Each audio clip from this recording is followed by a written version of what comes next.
it can even cause social upheavals. State is getting away from the obligation of creating employment. It's really bad. The productivity will go down. If people are made to work even 1 minute more, they have to get overtime. Everything will get affected. To reach the office, it will take approximately in Bangalore, it will take 2 hours. 70-hour, 90-hour and 120-hour work weeks. From Narayana Murthy to Elon Musk. Business heads advocating for longer work hours in the name of efficiency and innovation have faced intense public ire in recent times. In Karnataka too, a controversy erupted lately after the state government proposed changes to two acts, Factories Act 1948 and the Karnataka Shops and Commercial Establishments Act 1961.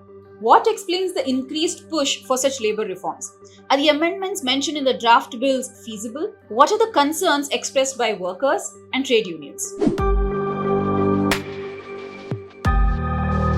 Namaskara. Welcome to Season 2 of Decode Karnataka. I'm Nalme Nachiyar. The Karnataka government has faced severe backlash in the last few days over proposed changes to the Karnataka Shops and Commercial Establishments Act 1961. The draft mentions increasing daily work hours from 9 to 10 and overtime hours from 50 to 144 per quarter. This could allow for a 12-hour workday, including overtime. This act governs commercial establishments, including hotels, pubs, restaurants, bars, offices, as well as IT and ITES sectors. While the government has assured that the work week will continue to be capped at 48 hours, many employees fear that it will legalize exploitative practices, especially prevalent in the IT and ITES sectors. This draft bill comes a mere month after the state government proposed revisions to the Factories Act 1948 in the first week of May. The changes proposed to this act included removing restrictions on women working in night shifts, allowing women to work in hazardous industries, as well as increasing daily working hours. So far, similar amendments have been brought in Gujarat, Chhattisgarh, Maharashtra, Uttar Pradesh, and Uttarakhand, all states governed by the BJP. We speak to my colleague and senior deputy editor Sharath Srivatsa, stakeholders from trade unions, employers association, as well as employees themselves to get a bigger picture on this issue. You know, there have been concerted attempts by the centre to sort of dilute labour laws and policies in the country. And the outrage over the two draft bills, so one is the Factories Act 1948 and the more recent amendments proposed to the Karnataka Shops and Commercial Establishments Act 1961. So the outrage over this have been the two most recent examples. Why do you think we are seeing such exercises being taken up in the last few years? In 2019 and 20, during the COVID years, the center amended, they brought in the industrial code before the four codes were passed. So this is basically because of that. Okay. And following that, some BJP ruled states like Uttar Pradesh, Uttarakhand, Chhattisgarh and Maharashtra and Gujarat, so they have made changes. Okay. So in the light of that, the union government wants other states to follow suit. Basically, every state is now looking for investments, and everybody is in a hurry to change labor laws to attract investments. Okay. And these particular acts also have been codified under the Occupation and Health Safety Code. And though the Parliament has passed the codes, rules haven't been framed. So center is trying to make the states amend their acts without passing rules by itself. Okay. Because this is the labor issues are in concurrent list. Okay. And ultimately it is the state that has to decide whether to change or not. Okay. Okay. You mentioned how this is coming from the center, and the Karnataka government also mentioned that in the recent draft that it said that the union government has asked it to bring in legislative or regulatory changes. Yeah. But considering that this is a Congress-led, also the states that you mentioned are all BJP-ruled states. But considering that we have a Congress-led government, you would have expected some sort of pushback. However, the Congress government is not doing that. So why do you think this has happened? So the Factories Act came prominently outside for discussion, and then the government, after having received backlash from the trade unions, so it is now, I understand, is in the back burner. But when it came for the Shops and Establishments Act, there's the recent controversy. Government is not saying it is putting it in the back burner. It said we will have more stakeholder discussion, and then finally the Labour Minister, Mr. Santosh Lat, said it will be discussed in the cabinet, and as well as it will be implemented, if at all, with the concurrence of the Chief Minister. So what's happening is the centre, under something called as compliance reduction and deregulation, it has given a series of roadmap in terms of labor, industry, land use, and all those things. Recently, we were given to understand in March, the Secretary for Land Union Department of Land Resources, Mr. Manoj Joshi, so he had come to Karnataka to give a presentation on what needs to be done. Following that, Karnataka government set up a task force under the Chief Secretary, and whether it is a Factories Act in the month of May or Shops and Establishment Act now, they're part of this compliance reduction and deregulation process that the center has started. So every state is doing it. So as I said earlier, it is because of investments too, because Karnataka is already in the forefront of receiving investments, so it's being challenged by other states also. So every state is now looking to dilute the labor laws to ensure that more people come and invest in their states. In the long run, do you think this will change the way India's workforce operates? These sort of drastic changes that are being envisioned for our labor laws, the labor reforms that are being envisioned. See, I mean, with my interaction with the trade union representatives, it doesn't seem that way.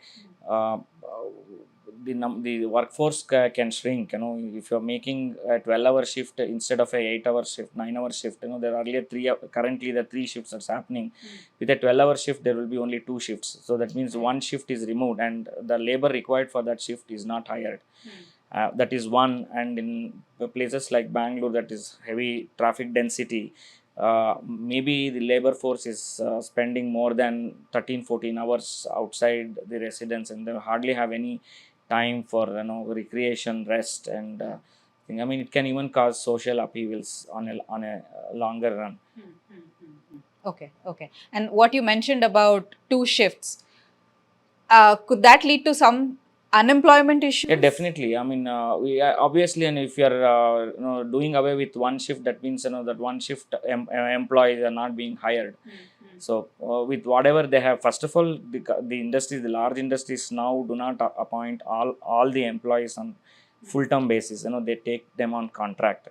So only a part of the workforce is under full-fledged employment, and a large part is under contract. So that contract labor is already insecure. They can be let go anytime, and that can also in the long run, if the contract labor goes up, the size of the contract labor, even that can also affect the trade unionism, and basically the collective bargaining can be compromised.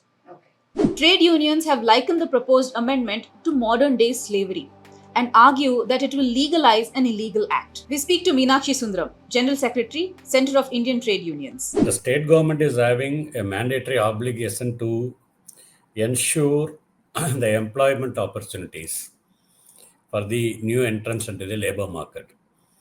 These amendments actually just skipping that responsibility and put the entire burden on the younger workforce, or that they cannot be employed at all, because these extension of shift hours ultimately end up with loss of existing jobs, that many of the workers who are already in the regular job will become surplus labor very quickly, because it allows that employers to extract more working hours in a day. By that, naturally, that existing workforce will become surplus. Suppose if any factory is running in 3 shifts with 8 hours work, with this amendment, they can run in 2 shifts. Ultimately, one shift workman will become surplus. These will end up with the surplus workforce. By that employers will be allowed to extract cheap labor by reducing the existing employees. And further, they are trying to convince the workers that they will they will have to work only 4 days in a week or 5 days in a week. Remaining 2 days or 3 days, weekly off will be there, and there will be an opportunity to get more overtime work. By that, their earnings will go up. That is a complete lie, and it is the very unfortunate campaign the government is doing to convince the workers. What will happen? And actually, one side they can reduce the existing employees by that their labor cost will go down, and particularly now these operations of factories and shops are curtailing their limits because there is no expansion of market. By that simply, suppose I suggest one simple example of if the factory runs instead of 6 days in a week to 5 days in a week, that results in 52 days off in a factory. Ultimately, that results in near about 16% of the reduction in operational cost. So ultimately, that favors the employer, not of the employees. Various other factories on the existing law itself, there is provisions for any employer who wants to run the factory for the more hours. They can come and apply before the factories department or labor department to get the extension in case of shops and commercial establishment. There is provisions in law. Okay, so very necessary, unavoidable situations that exemptions can be given for the particular employer. But instead of that, they are universalizing it and making it complete for everyone, that free hand to the employers. So that state is getting away from the obligation of creating employment.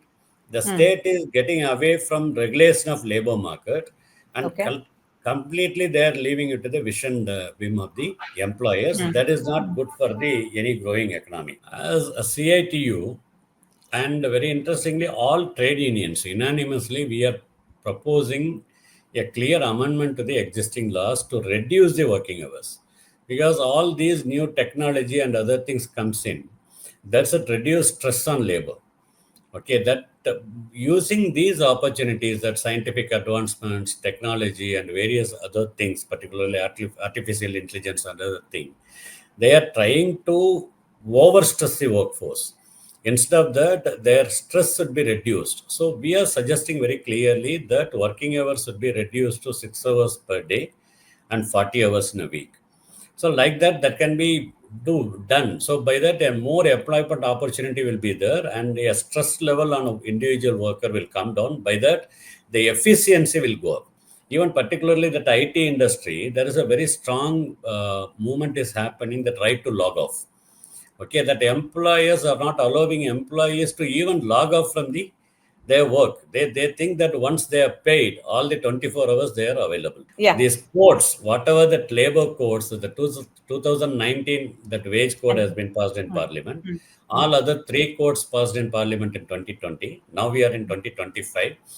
The government is not ready to implement that is union government. The central government is not ready to implement this, and they know there is a very serious opposition, even their followers, for these labor law amendments and new labor codes. But now they are insisting all these states to bring the amendments in their respective law at the state level. It is a subject concern to the state governments to maintain their labor force, and they are imposing them to amend the law. Interestingly, they are claiming that many states have already amended it. But unfortunately, you can take the list of the states who have already amended. The investment is not going there. Instead of that, the labor force is migrating to South India, where the codes are not fully implemented, or these principles or these amendments are not fully implemented. So there is a clear assessment should be made.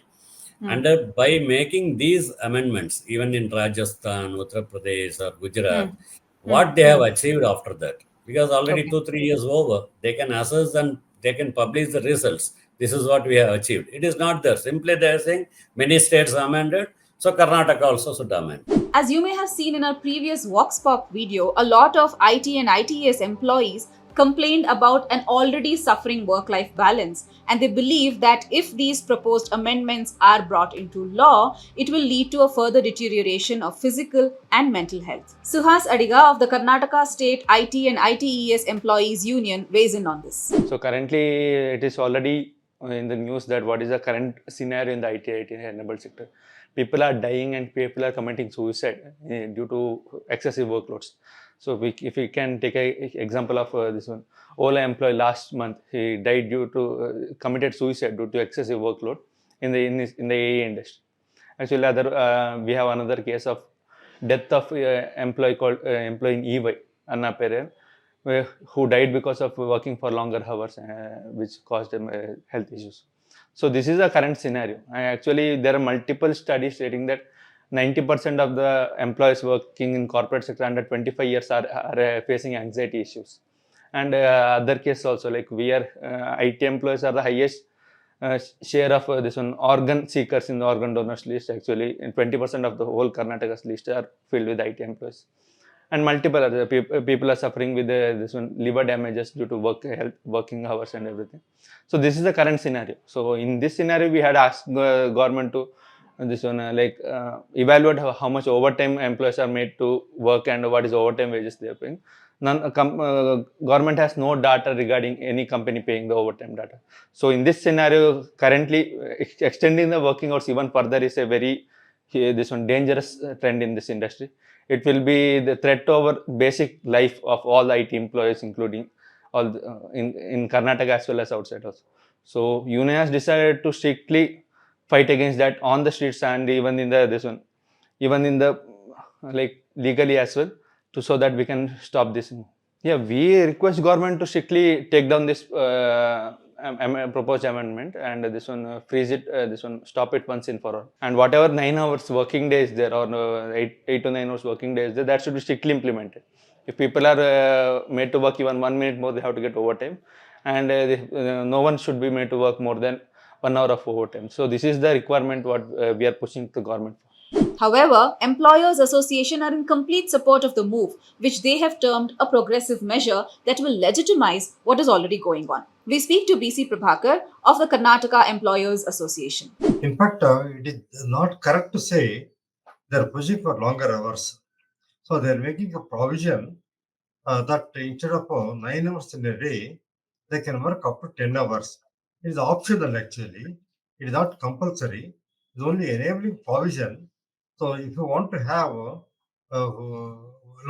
instead of 9 hours, if you want to work 10 hours, but it's subject to 48 hours.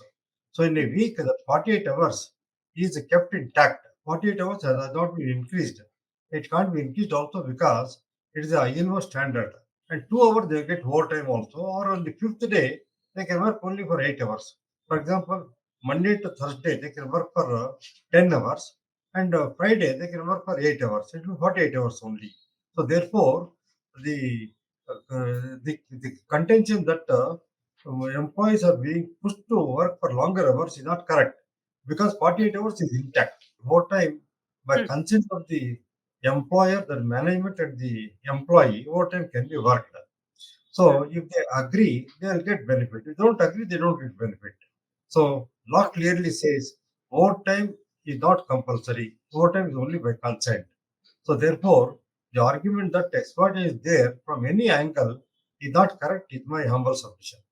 In fact, if you take IT industry, so they come from a long distance, and they will be there from morning to evening. Within 8 hours, sometimes it's not possible to complete the project. So therefore, they tend to do overtime work and get compensation. So in this case, what happens? See, then they also IT companies work only for 5 days. So 5 days into 9 is 45 hours. So 48 hours is the norm. So they are working 3 hours less actually.